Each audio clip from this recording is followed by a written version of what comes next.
ওরে মন কার লাগিয়া কান্দ দিবারাতি, ভেবে দেখো কেউ হবে না তোমার সঙ্গের সাথী, কার লাগিয়া কান্দ দিবারাতি। ওরে মন কার লাগিয়া কান্দ দিবারাতি, আপন আপন বহিলা যারে বাক্স সারাক্ষণ, আসলে যে কেউ নয় তারা, কেউ নয় রে আপন। কথা বলেন ঠিক কিনা? আপন আপন বহিলা যারে বাক্স সারাক্ষণ, আসলে যে কেউ নয় তারা, কেউ নয় রে আপন। ও তুমি আজ না হয় কাল বুঝবা একদিন রে,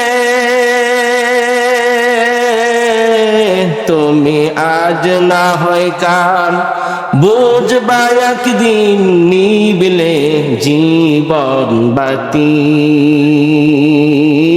বাবা আদম থাকবে, কোথায় হাওয়া আলাইহিস সালাম থাকবে, এটা আল্লাহ তাআলা প্রথমে তিনি তার থাকার বন্দোবস্ত করেন নাই। মালিক আল্লাহ তাআলা হযরত আদম আলাইহিস সালাম, হযরত হাওয়া আলাইহিস সালাম দুনিয়ার জমিনে আসবে, আসার পর থাকবে, থাকার জায়গা আল্লাহ তাআলা বানান নাই, থাকার জন্য ঘর আল্লাহ তাআলা প্রথমে বানান নাই। প্রথমে আল্লাহ তাআলা হযরত আদম আলাইহিস সালামের জন্য দুনিয়ার জমিনে যে ঘরটা আল্লাহ বানাইলেন সেটা হলো ইবাদতের ঘর।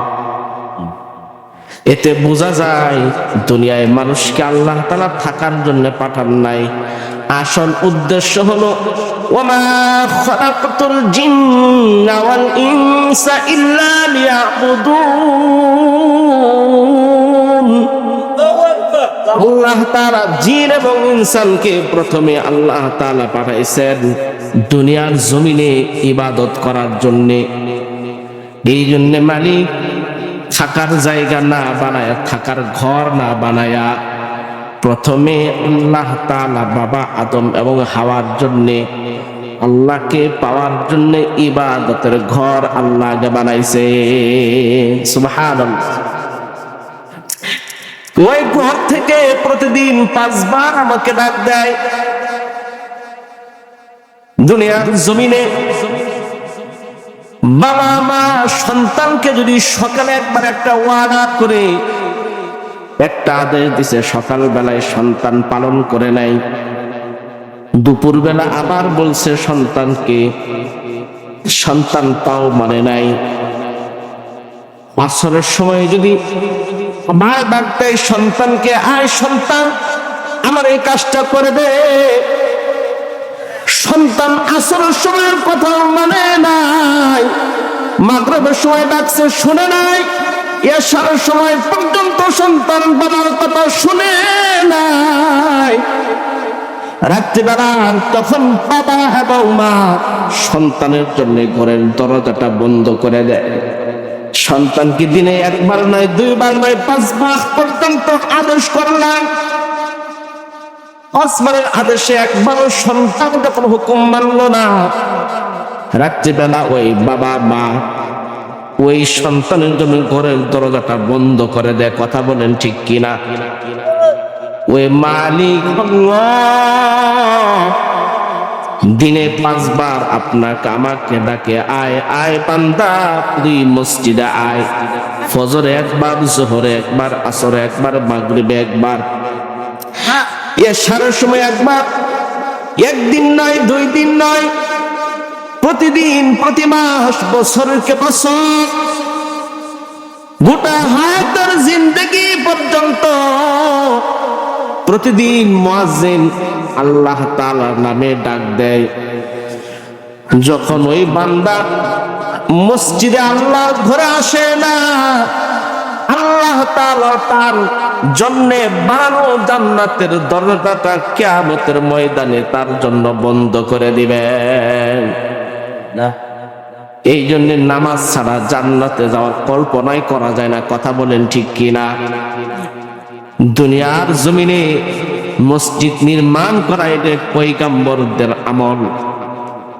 হযরত সুলাইমান আলাইহিস সালাম মসজিদ নির্মাণ করতে গিয়ে ইন্তেকাল করলেন। জিনের দ্বারাই মসজিদ নির্মাণ করাইতেছেন। জিন লাঠির উপর ভর দিয়ে তিনি মসজিদের নির্মাণ কাজ জিনের দ্বারাই করাইতেছে। জিনেরা কাজ করতেছে, হযরত সুলাইমান পয়গম্বর আলাইহিস সালাম লাঠির উপর ভর দিয়ে বসে দাঁড়ায় আছে। হঠাৎ করে আজরাইল আইসা হাজির, সুলাইমানকে ডাক দিছে, সুলাইমান তোমার হায়াতের জিন্দেগি শেষ, আল্লাহর ওয়াদা হয়েছে এই মুহূর্তে তোমাকে নিয়ে যাওয়ার জন্য। পয়গম্বর সুলাইমান আলাইহিস সালাম লাঠির উপর ভর দেওয়া অবস্থায় নিয়ে চলে গেলেন। ইযা জাআ আজালুহুম লা ইস্তাখিরুনা সাআতান ওয়া লা ইস্তাকদিমুন।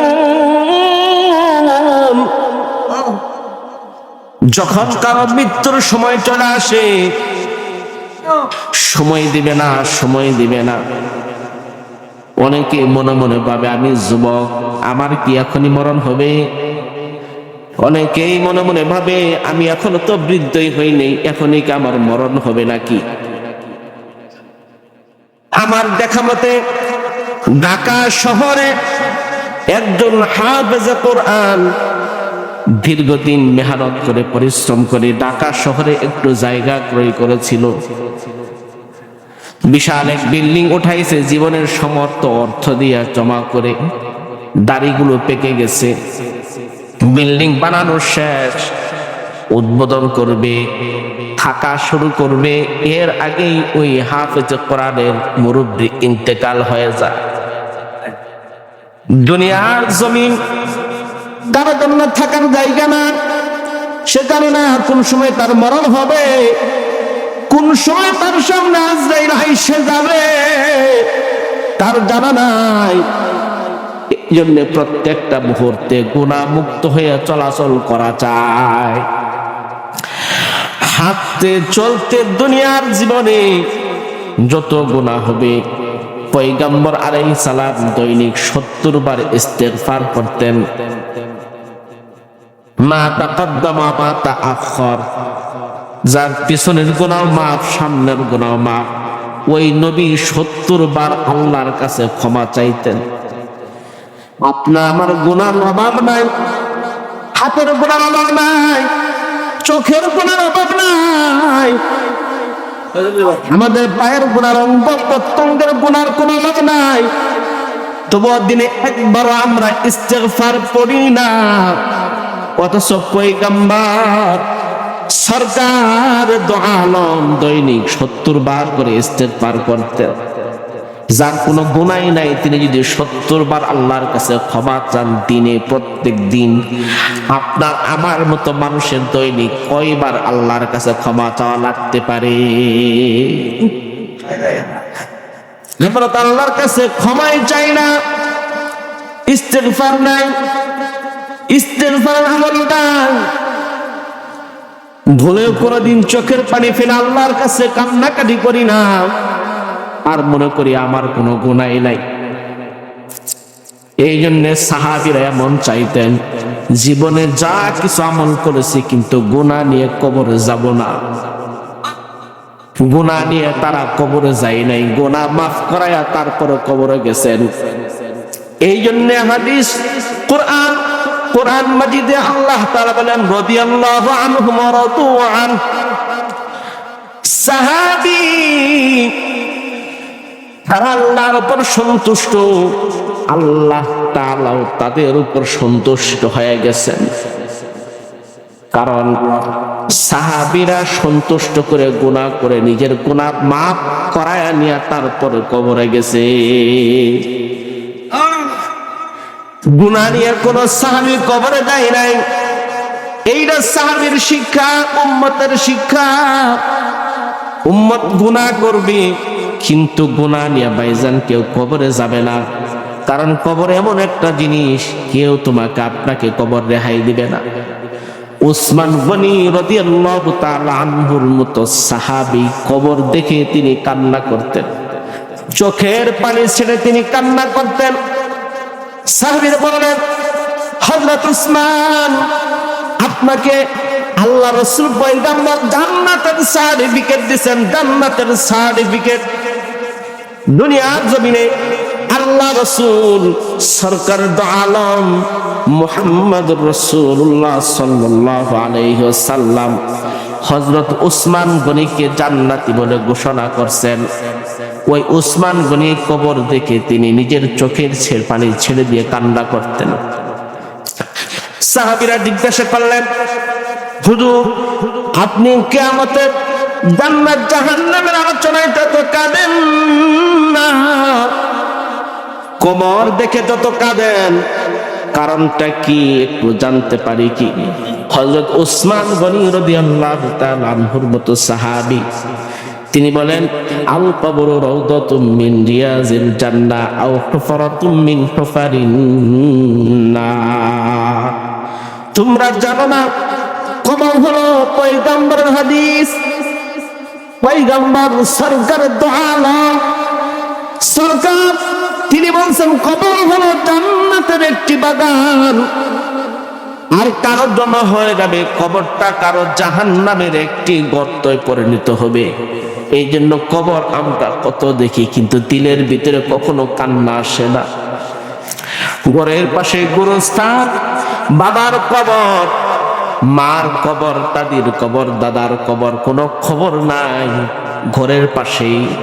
কিন্তু কোনদিন কবরের পাশে দাঁড়ায় একবারও চিন্তা করি নাই এই কবরের মাঝে আমার বাবা শুয়ে আছে, এই কবরের মাঝে আমার মা ঘুমায় আছে, এই কবরের মাঝে আমাকেও যেতে হবে। দুনিয়া থাকার জায়গা না, কিন্তু একবারও ভাবি নাই, একবারও চিন্তা করি নাই। কিন্তু হযরত উসমান গনি রাদিয়াল্লাহু তাআলা কবর দেখলেই কান্না করতেন, কান্না, কান্নার আওয়াজ, চোখের পানি ছেড়ে দিতে কাঁদতেন আর বলতেন, হায় হায় কবরটা আমার জন্য না জানি কি হবে। যিনি দুনিয়ার জমিনে জান্নাতের সার্টিফিকেট পাইলেন তিনি যদি কবর দেখে তো কান্নাকাটি করে, তাহলে আমাদের কি অবস্থা একটু ভেবে দেখা উচিত। কথা বলেন ঠিক কি না? এই জন্য সাহাবীরা গুনাহ করলে গুনাহ থেকে তওবা করে গুনাহ পুত পবিত্র হয়ে তারপর কবরে গেছেন। একজন মহিলা, হাদিস শরীফ সহিহ হাদিস, পয়গম্বরের দরবারে আসছে, বলছে, ইয়া রাসূলুল্লাহ, জানাইতু ইয়া রাসূলুল্লাহ, ও রাসূল, দুনিয়ার জমিনে আমি গুনাহ করেছি। কি গুনাহ করে? জিনা করেছি। মহিলা সাহাবী পয়গম্বরের কাছে এসে বলে, পয়গম্বর, আমি জিনা করেছি, জিনা। পয়গম্বর তো অবাক হয়ে গেলেন, গুনাহ করে কেউ স্বীকার করে নাকি? মানুষ গুনাহ করলে গোপন করে, সমাজ যাতে টের না পায়, মানুষ যাতে জানতে না পারে, নিজের ইজ্জত বাঁচানোর জন্য গুনাহকে গোপন করে। কথা বলেন ঠিক কি? গোপনে গোপনে গুনাহ। কত মানুষ চোখের জানায় লিপ্ত, কত মানুষ হাতের জানায় লিপ্ত। মোবাইল নামক একটা জিনিস আছে, রাত্রিবেলা শুয়ে শুয়ে মাথার নিচে যখন ঘুমাইতে যান কত কিছু দেখে, মনে মনে ভাবে কেউ দেখে না, কিন্তু অন্ধকার রাত কেউ দেখে না। ওই অন্ধকারের ভিতরেও কে দেখেন? কে?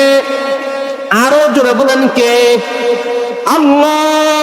ইন্নাল্লাহা আলিমুম বিযাতিস সুদূর। তাআলা দিনের খবর সব জানেন, সব জায়গায় সব কিছু দেখেন।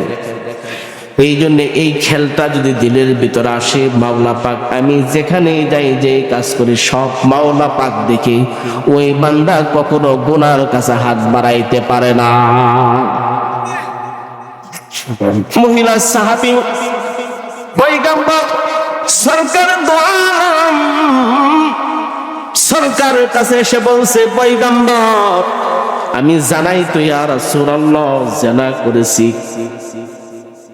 পয়গম্বর বলে, মুমিন কি জিনা করতে পারে নাকি? আল ঈমানু নূরুন, ঈমান হলো নূর, ওয়াল মাসিয়াতু যুলমুন, আর গুনাহ নাফরমানি হলো অন্ধকার। মুমিন কখনো গুনার সাথে একত্রিত হতে পারে না। পয়গম্বর মাথা ঘুরায় নিছেন, ডান দিকে ঘুরাইছেন, ডান পাশে মহিলা কিসে বলছি, ইয়া রাসূলুল্লাহ জানাই তো আমি জিনা করেছি। পয়গম্বর মাথা ঘুরাইয়া বাম দিকে ঘুরায় দিয়েছেন, বাম পাশে গিয়ে বলছে, মহিলা জানাই তো ইয়া রাসূলুল্লাহ আমি জিনা করেছি গো পয়গম্বর। আমি তো